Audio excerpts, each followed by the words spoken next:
अभी हमारे गांव के बूथ अध्यक्ष हैं, उनकी हिम्मत नहीं पड़ती थाने जाने की। किस पार्टी के हैं? बीजेपी के हैं। अच्छा, यह क्या बता रहे हो? आप बताओ जो थाने जाने की। फिर से मैं कह रहा हूँ, सोच की बात है तो सोच का साकार तो कर दिया भारतीय जनता पार्टी ने।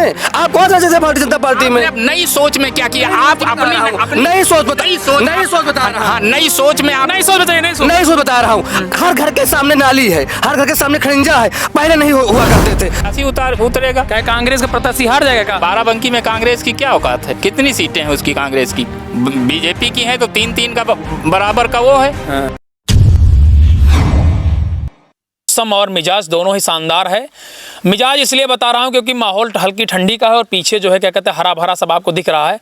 हमारे दाहिनी तरफ जो शख्सियत हैं ये समाजवादी पार्टी के वरिष्ठ नेता कह लीजिए या फिर एनालिसिस हैं समाजवादी पार्टी के।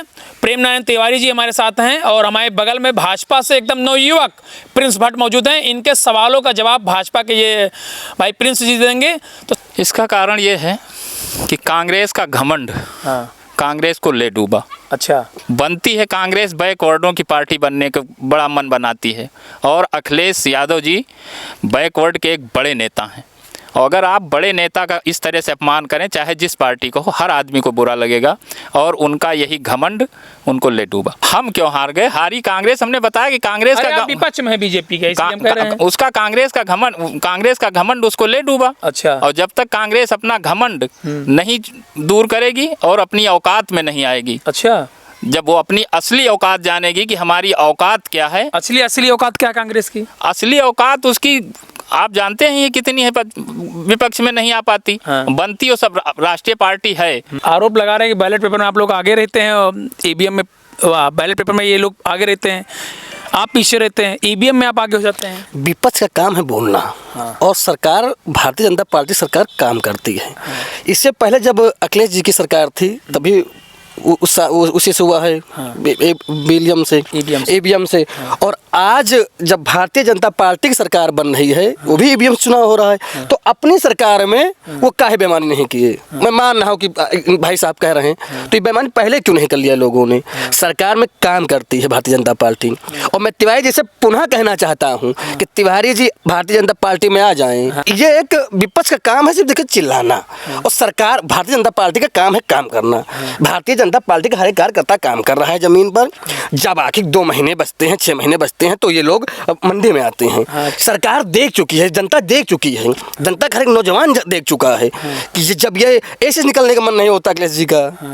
उनके पार्टी के पदाधिकारी कहते थे ये बात कि वो जब 6 महीना बचता है तो मंडी में आते हैं, क्षेत्र में निकलते हैं। तो और सरकार का हर एक विधायक हो या सांसद हो भारतीय जनता पार्टी का लगातार वो क्षेत्र में काम कर रहा है। तो विपक्ष का काम मैं फिर से कहता हूँ महोदय, विपक्ष का काम है सिर्फ आरोप लगाना। डीएपी मिल रही बता रहे, देखो सुनो, अब इनको मिल रही होगी, बाकी लोगों से पूछिए कि डीएपी कहाँ मिल रही है। तमाम लोग हैं, डीएपी कहाँ मिल रही है। रही गायों की बात, तो गाय को आप राष्ट्रीय पशु क्यों नहीं घोषित कर देते? हम तो कहते हैं राष्ट्रीय पशु घोषित कर दीजिए। आप नहीं घोषित करते हैं। राष्ट्रीय पशु घोषित कर देना, नहीं करते क्यों? क्योंकि गोवा और केरला में, गोवा में तो छूट है, वहाँ गाय कटेगी, वहाँ बीफ जरूर बनेगा। अल कबीर सबसे बड़ा गो कत्लखाना है, सबसे बड़ा निर्यातक गो मांस का भारत देश है। ये कहाँ से गो मांस जाता है? अगर गाय नहीं कटती है भारत में तो कहाँ से जाता है? तो गुमराह करके भोली भाली जनता है वो, भाई हमारे भोलेपन का आप लाभ लें, मिल रहा है, आपको धन्यवाद। बाकी तर्कों पे बात कीजिए तो फिर गाय को हम तो कहते हैं कि घोषित कर दें राष्ट्रीय पशु, कल राष्ट्रीय पशु घोषित कर दें। किसी की औकात नहीं कि गाय को छोड़ दे, कि गाय को काट दे। चुनाव है गवा है, माहौल क्या है इस बार? माहौल बिल्कुल बढ़िया है। किसका रहेगा? हमारे आप तो यहाँ फंसे हुए हैं गठबंधन में। नहीं फंसे हुए क्यों है? हमारी पार्टी का बढ़िया चुनाव रहेगा। कौन लड़ाएंगे? अखिलेश जी लड़ेंगे या फिर सोनिया गांधी यहाँ अपना प्रत्याशी उतारेंगे? नहीं, हमारा प्रत्याशी उतरेगा। क्या कांग्रेस का प्रत्याशी हार जाएगा क्या? बाराबंकी में कांग्रेस की क्या औकात है? कितनी सीटें हैं उसकी कांग्रेस की?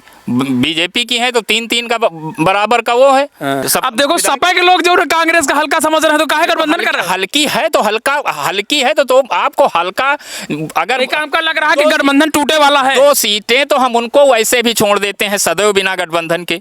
रायबरेली और अमेठी, उनको तो हम बिना गठबंधन के देते हैं। अगर उनको 2 सीटें भी मिल जाए यूपी में तो उनको संतुष्ट करना लेना चाहिए कि हमें कम से कम 2 तो मिले। अब हमें इधर तो विकास नहीं दिखाई पड़ता। आप बताइए। कि बात करते हैं तिवारी जी, तो मुझे इससे पहले जब सरकार थी समाजवादी की, सांसद भी थे, विधायक भी थे, तो आपको विकास आज क्यों दिखता? विकास हो रहा है। अब मैं विकास की बात कर दूं तो तिवारी जी आप सुनिए, मैं विकास की बात कर रहा हूं। विकास जाकर आप किसी की माँ से पूछिए कि विकास क्या होता है।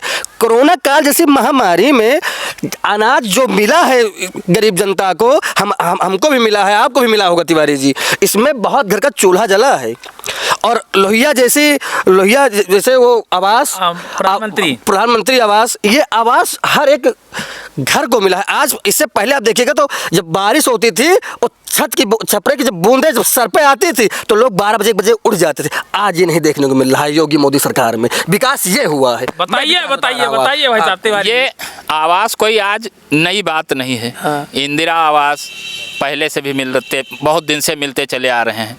धीरे धीरे कवर होता चला जा रहा है। इतनी बड़ी आबादी को एक साथ तो नहीं दिए जा सकते, तो आवास ज़्यादा दिन से मिल रहे हैं। और आज भी बहुत से लोग आवास विहीन हैं।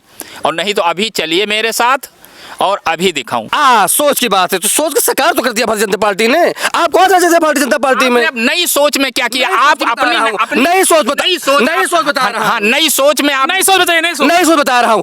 हर घर के सामने नाली है, हर घर के सामने खड़ंजा है। पहले नहीं हुआ करते थे। और जो 10-17 साल 80 साल पहले जब लूटा है, तो अभी सरकार आई है या काम कर रही है, तो आप चाहते हैं कि 10 ही साल में 5 ही साल में सब चीज पूरा हो जाए। ये संभावनाएं नहीं है। आदरणीय प्रधानमंत्री जी ने 60 साल बनाम 60 महीने मांगे थे। केवल उन्होंने कहा था 60 साल बनाम 60 महीना। 120 महीना पूरे होने को हो रहे हैं। गति से होना चाहिए था, उस गति से नहीं। हमारे देश का कर्जा 55 लाख करोड़ केवल था, 155 लाख करोड़ पहुंच चुका है। और चुनाव तक 172 लाख करोड़ तक पहुंच जाएगा।